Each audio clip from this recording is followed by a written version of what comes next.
से 11 पद पढ़िए।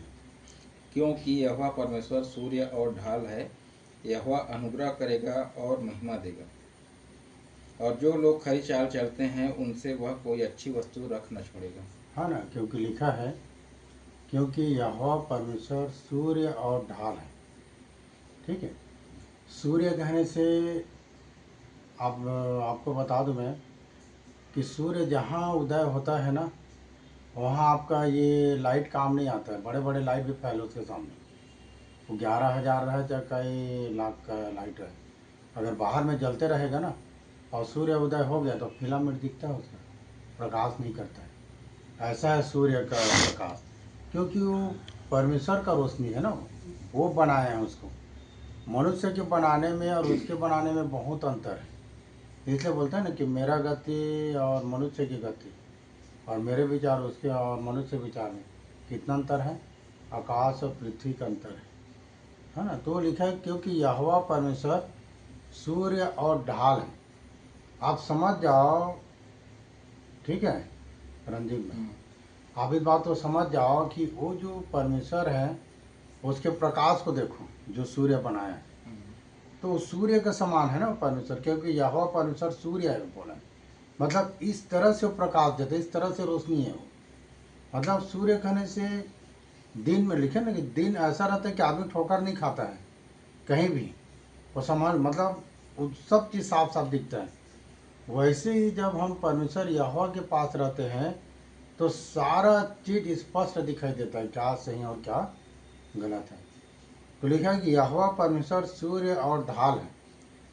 कहने मतलब है कि ढाल, ढाल कहने से कवच, रक्षा कवच, कुछ भी नहीं होगा ना आपको। और लिखा है अनुग्रह करेगा। यहोवा परमेश्वर सूर्य और ढाल है और अनुग्रह करेगा और महिमा देगा।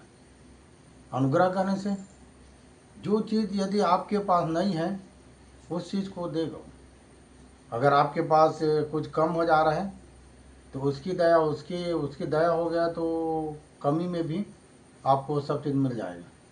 कभी आप सोचे थे कि मैं कार लूँगा करके, पर आज देखो कि आपके पास कार है ना। कभी इस विषय में नहीं सोचे थे कि मेरे पास कार होगा, पर हो गया ना। तो लिखा है कि अनुग्रह करेगा और महिमा देगा। महिमा मतलब आप देख लो कि पहले बाइक में जाते थे, आप कहीं जाओगे तो लोग अब अलग नज़र से देखेंगे ना। परमेश्वर अपने लोगों को ऊपर रखता है, ठीक है, ऊपर रखता है मतलब ऊंचाई में रखता है। महिमा देगा और जो लोग खरी चाल चलते हैं उनके लिए कोई अच्छी वस्तु रख न छोड़ेगा। अगर आपके चाल यदि खरा है, चाल करने से आपकी बोली भाषा में खराईपन है, हाँ, आपके रहन सहन में खराईपन है, घर का सिस्टम अच्छा है, हाँ, बाहर भी आपका उठना बैठना सब अच्छा है। कहने का मतलब ये है कि आप परमेश्वर के वचन के अनुसार अंदर बाहर, घर में भी वचन के अनुसार हो और बाहर में भी बाहर में भी वचन के अनुसार। इसको बोलते हैं खरा। ये नहीं कि हम जब वचन खोले, बाइबल खोले तभी हम दीन और नम्र हो गए, या बाइबल बंद किए तो फिर वही है जो संसार में जीते, तो ऐसा नहीं। आप बाइबल बंद करते हो तो बाइबल खोलते हो तो हर परिस्थिति में आप परमेश्वर के वचन के अनुसार दिखते हो, चाहे घर में रहो, चाहे बाहर में रहो, चाहे ड्यूटी में रहो, चाहे लोगों के बीच में रहो, कहीं भी रहो। खरा चाल बोलते हैं, है ना। जो लोग खरा चाल चलते हैं उनके लिए, है ना, कोई अच्छी वस्तु रखना छोड़, मतलब हर अच्छी वस्तु देगा जो आपकी ज़रूरत है ना। इसीलिए भजन संहिता 34:10 में लिखा है ना, जवान सिंहों को तो घटी होती है और वो भूखे भी रह जाते हैं, परंतु यहोवा की खोजियों को किसी भली वस्तु की घटी नहीं होगा। जो यहोवा के खोजी होते हैं उन्हें किसी प्रकार की भली वस्तु की घटी होने नहीं देता है, ये है। और परमेश्वर क्या करता है, सब चीज़ पूर्ति करता है। वो ज़्यादा नहीं, उतने देगा जितना आपकी ज़रूरत है। आवश्यकता से ज़्यादा नहीं देता है ना। आवश्यकता से ज़्यादा देगा तो क्या होता है, लोग जो है बहक जाते हैं, है ना, अधिक मतलब अधिक बनाने के चक्कर में, है ना।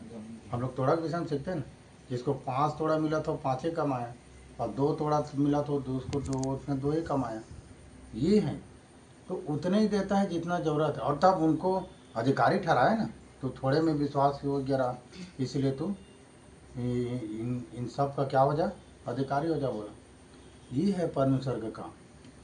इसीलिए जो लिखा ना, जो धन यहोवा के आशीष से मिलता उसमें वह दुख नहीं मिला था। इसीलिए बने रहना मेन है ना। यदि तुम मुझ में बने रहो, मेरी बातें तुम में बनी रहे, तो जो चाहो मांगो और तुम्हारे लिए हो जाएगा। हमारे सोच से परे काम करता है परमेश्वर।